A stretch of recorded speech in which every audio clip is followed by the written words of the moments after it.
जय श्री राम। भारत माता की जय। जय गो माता। आज हिंदुत्वर स्वर में आम कथा लव जिहाद पर। प्रथम जाना लव जिहाद कौन। लव जिहाद एक सुचिंतित प्रक्रिया, एक प्रायोजित प्रक्रिया हिंदू मानकर धर्म को भ्रष्ट करने। ये प्रक्रिया अनुजाई गोटे हिंदू पुओ बा गोटे हिंदू झील को प्रथम प्रेम जाल फसा जाए। विभिन्न प्रकार हथकंडा विभिन्न प्रकार सब उपाय व्यवहार करके हिंदू झील मान हिंदू पुओ मान फसा जाए। तापर धर्म परिवर्तन करने पर इस्लाम धर्म ग्रहण करने पर विभिन्न प्रकार व्यवहार करा जाए। आसतु बुझा ये कौन केमती प्रक्रियाटी घटे। जहाँ जहाँ आम टीम स्टडी कर मुख्य टार्गेट होती झील मैंने हिंदू झील मैंने हिंदू पुओ मैंने काँ भाँ ए प्रकार देखापी मिले कदय क्वचित बहुत कम कि हिंदू झील मानकर ए प्रकार शिकार हवा लव जिहाद टे अधिक।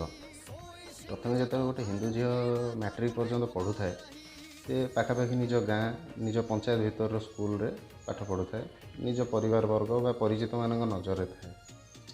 जिते मैट्रिक परीक्षा दे सारे से जाए प्लस टू जो पढ़ाई कौन कॉलेज रे एडमिशन से करे तो से समय एकुटिया थाए गाँव रु दूर को कौन जगह को जाए एका थाए। से समय माइंड मैच्योर हो न थाए। एमाने ठीक से समय ही ट्रैक करते से झील मान से झील से पुअर को तार प्रकृत परिचय भी जानी न था प्रेम पड़ जाए।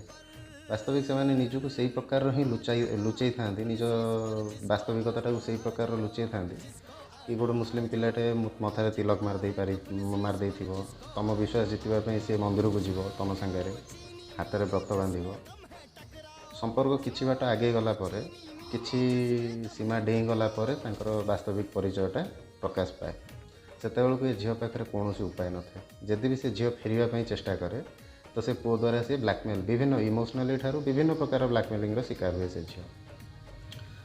ये प्रक्रियाटी लव जिहाद प्रथम तुम गोटे हिंदू झील सहित बंधुता करेंगे से हिंदू झील विभिन्न प्रकार तार आर्थिक पारिवारिक असुविधा विषय भी तथ्य संग्रह करेंगे। से हिंदू झील से गोटे हिंदू झील सहित से मैंने प्रथम जो मैंने फ्रेंडशिप आरंभ करेंगे से निजक बहुत भल शो करेंगे। ए प्रकार सब छलना करी से माने हिंदू झील मान ट्रैप कर। अच्छा ये तो गला आम गाँ गहली लोकल एरिया घटना। आम सहर बजार में देखुं जो जिनसटा आम मफसल एरिया बा गाँवली एरिया रे आम सेटा को लक्ष्य करछु कि मैट्रिक पर गोटे झील को ए प्रकार ट्रैप कराऊँगी। खास कर plus two first year second year बा graduation plus three first year यही 3 वर्षर झील मान ही मैक्सिमम ट्रैप करी कहीं माइंड मैच्योरिटी से ठीक भाव में होता है। ठीक कौन भूल कौन से जानी न था ठीक भूल जानला बेलू से एत आगू पलि जाती कि पछक फेरिया बाट न था। तो एटा तो मफसल मानकर गाँवली एरिया रे जो प्रकार सब चलती सहर मानक किंतु किसी अलग कारण रही झील मैंने लव जिहाद शिकार हबार संस्कार अभाव से प्रत्येक परिवार भितर झील मानक से शिक्षा दवा उचित कि निज स्वधर्म को भल पाइबा कौन निज हिंदू धर्म कौन सनातन संस्कृति कौन से शिक्षा दवा उचित।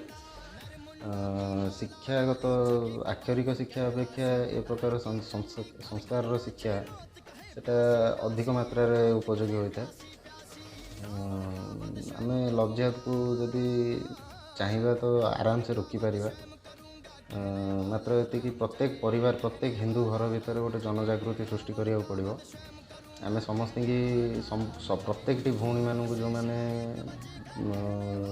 धीरे धीरे बड़ होती से भौणी मानू आम लव जिहाद मुस्लिम मानकर जो चक्रांत ये सब बाबद आम बुझे पारे निश्चय आम लव जिहाद को बंद कर दे पारिबा।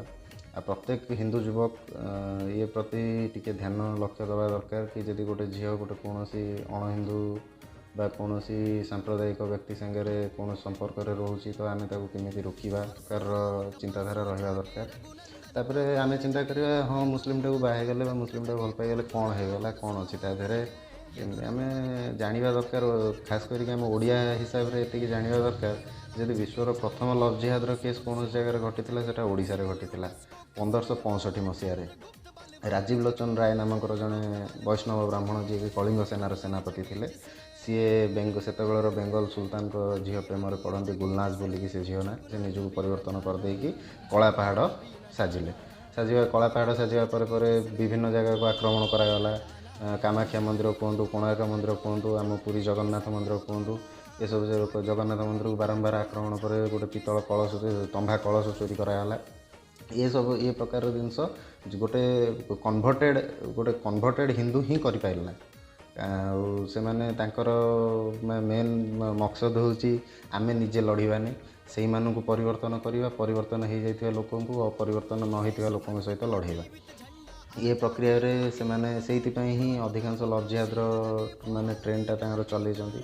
କାରଣ ଗୋଟେ ଜିନିଷ ଚିନ୍ତା କରନ୍ତୁ, 100ଟା ଝିଅ ଯଦି ମୁସଲିମଙ୍କ ଜାଲରେ ପଡ଼ୁଛନ୍ତି, ତା'ର ଗୋଟେ ମିନିମମ୍ 5% 5 ଜଣ ତାଙ୍କ ସାଙ୍ଗରେ ପଳାଉଛନ୍ତି ବା ତାଙ୍କୁ ବାହା ହେଇଯାଉଛନ୍ତି ବା ଯାହା ବି ହେଉଛି। ଆଉ ବାକି ଯେଉଁ 95% ରହିଲେ ବା ଆଉ ଯେଉଁ 95 ଜଣ ରହିଲେ ତାଙ୍କର ବ୍ରେନ୍ ୱାଶ୍ ହେଇଯାଇଥାଏ।